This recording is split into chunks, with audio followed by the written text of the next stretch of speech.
We've grown up in a world where we've been told that we're kind of screwed. I think one of the hardest things is growing up and being told that the world isn't going to work for everybody, that somebody is always going to lose. So your job is just to make sure that it's not you that loses. You teach us how to behave in the world. Then why do you go out and do the things you tell us not to do? I mean, that is an intergenerational crime. Capitalism as we know it, business as we know it, is not working. It's made a lot of money, but it's also made a huge mess, and the mess is now undermining the making of the money. People think, oh, if I own this sports car or that yacht, I'm somebody. The old story is he who dies with the most toys wins. So it's really a call for support and aid from every one of us in this world. The cells of humanity are still fighting each other. Someone dies and then someone kills someone else, and I wanted the cycle to end. Remember that word, compromise? I chose to quit violence because I know that violence brings only more violence.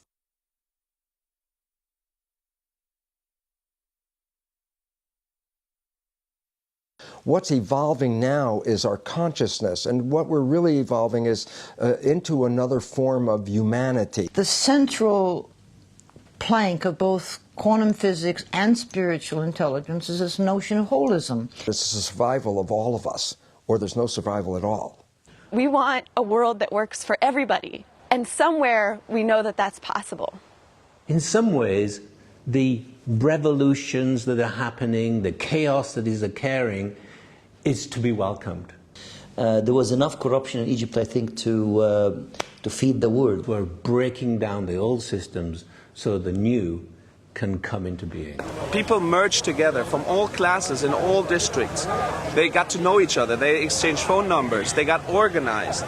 And it also evolved to being a community-based support system. It's basically the birth ground of real democracy. They had just erased all the differences. It has actually uncaged their caged souls. I saw a lot of situations where I said I would go and fight. But the Egyptian people are by nature the sweetest in the world out of my perspective. And what they have done is that amazing that the president of Austria has said that the Egyptians deserve the Nobel Prize of Peace. I think that Egypt now is going to be in the heart of a different kind of world that's going to mean hope and prosperity for a lot of people. Nations are effectively crucibles of consciousness.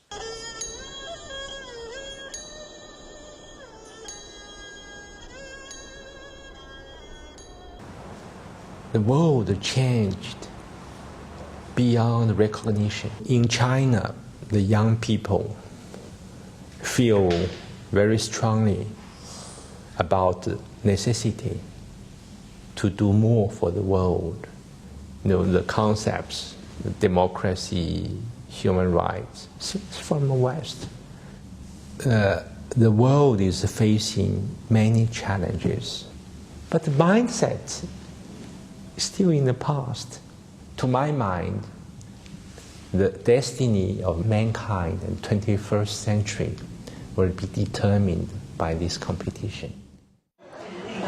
We're living in a time of change, and there's a lot of confusion as to what is it that I can do.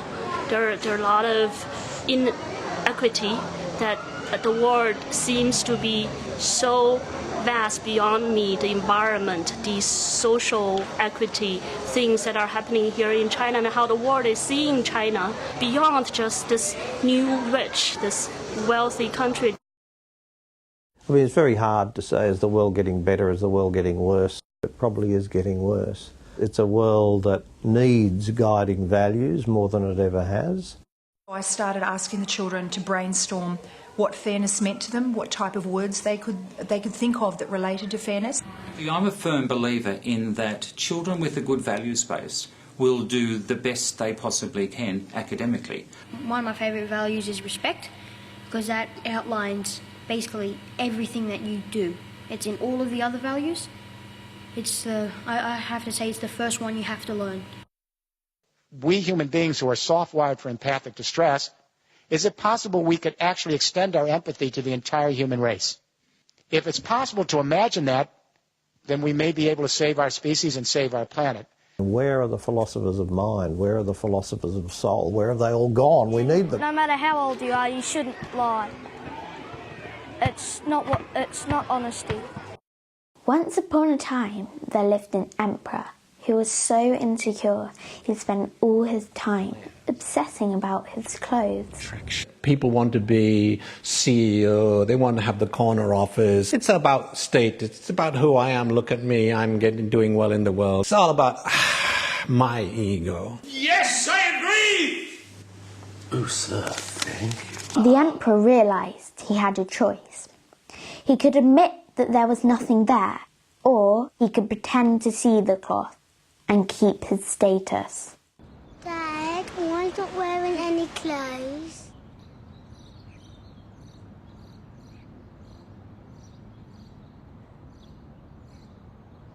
The modern illusion is that there's an inexhaustible supply of money, materials, and natural resources.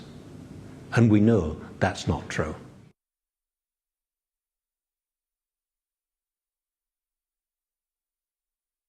People define me as a philanthrope and banker. If you ask me what this monastery is, I can tell you this is nothing else than a power station which generates energy.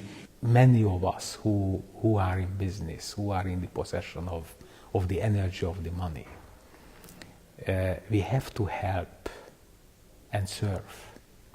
We need a new leadership paradigm. The servant leader serves the community, he serves the environment, he serves the planet, he serves future generations, he serves life itself. Speak out in every way that you possibly can, because tomorrow and today is yours. If you don't know how to fix it, please stop breaking it. We need to work together. Will we be participants or will we be observers watching from the sideline? It's up to us. It's our participation that will manifest our evolution.